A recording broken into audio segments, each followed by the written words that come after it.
Hi, we're back with lesson 2 of the Agone Sports Ministry Institute with CSRM and Uncharted Waters.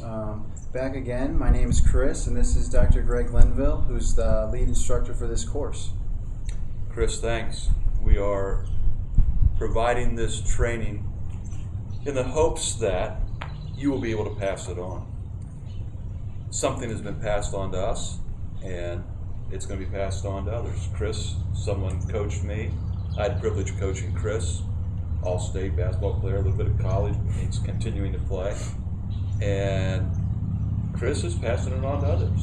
Yeah, I've had the actually kind of incredible full circle opportunity to coach kids in the same league that Greg coached me in a local church sports ministry. So it's just kind of mind-blowing when you think about it. It really is, Chris, to think about the fact that the sport that we both loved at basketball was created by a Presbyterian minister. That's another course, another whole story. And he created it specifically to communicate the gospel of Jesus Christ. And that is now being used in ways to grab hold of young people and even older people and then move them along their spiritual journey.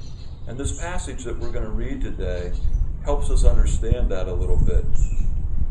As we've said throughout the series, we'll continue to say throughout the series that we're going to talk about all of the Greek words and Greek passages in the New Testament that the Holy Spirit inspired the Apostle Paul to write that helps us understand competition in sport.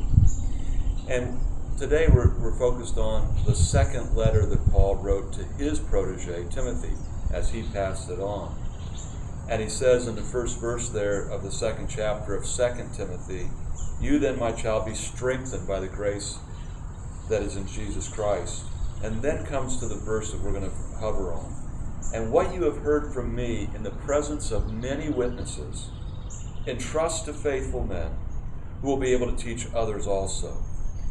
And this is the idea of which we want to get across right now. Chris, we're sitting here in an outdoor pavilion at the Chautauqua on Lake Erie, at Lakeside. And Chautauqua may be a word that you're not familiar with, but it had to do with a vision to pass things on. It started as a camp meeting and an educational endeavor, if you will. The philosophy and the vision was that people needed to come to Christ and have a personal relationship with Christ and also become very educated so that they could do better in their life. We're sitting here, and this place that we're sitting in is 142 years old. Yeah. Now, I know some people think that I'm that old, but I'm really not. But I've been passed on many things here at this Chautauqua. And hopefully we're passing on other things. But in this passage, it roots us on to what we're supposed to be doing. And you as a sports minister, or any ministry for that matter, you're called to take what's been passed on to you and pass it on to others. And it says here, Chris, that what you've heard of me in the presence of many witnesses, I hope that as you said, yes, I've coached you, I hope that you've heard from me many times. And I hope that those that are going to be in your wake, they're going to hear from you many times. And that we are in this training, while we're supposed to try to reach everybody for Jesus Christ, it says that we're supposed to specifically grab hold of people who are faithful. Chris, you've proved faithful. Others will prove faithful. And that's who we're supposed to pass on so that they can teach others.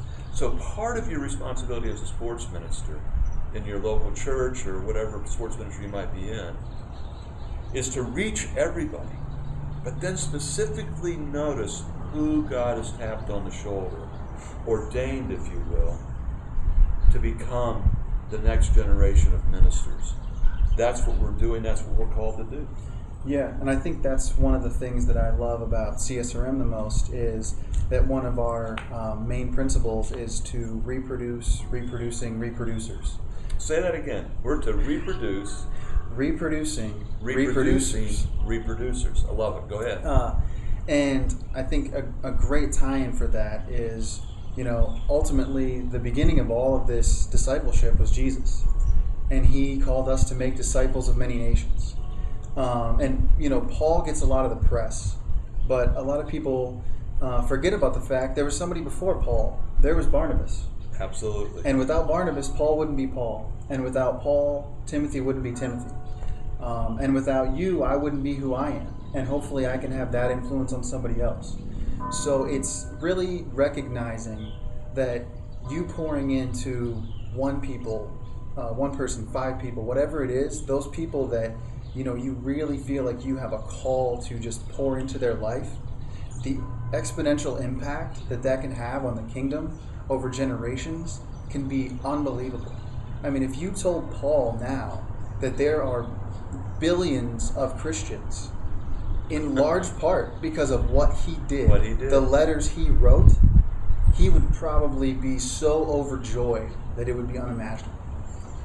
So our challenge to you in this devotional time for our course that will be going out over the Agone Institute is for you to grab hold of.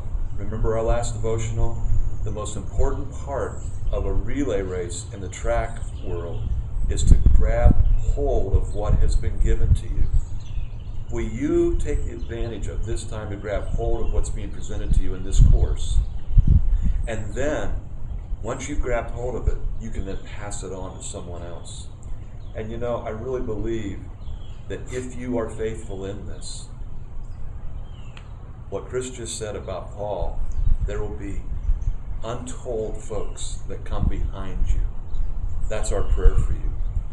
So Chris, thanks for hosting us, and we'll move on to the next thing. I guess in our next video. If there's one last thing that I could add about passing that on, and I guess it's just that the unbelievable opportunity that we all have through sports, because it transcends races, genders, cultures, and also the world we live in gives us the opportunity to witness and disciple more people than have ever lived. And I hope that you will take a hold of that and really embrace that opportunity that you have. And actually, when we come back to visit this passage, you're going to find out how to do that, because sports is one of the 3 ways then that Paul passes on to Timothy that we need to be passing this on. One is as a soldier, one is as a great farmer, and one is as a great athlete. All right, thank you, Chris. All right, we'll see you next time.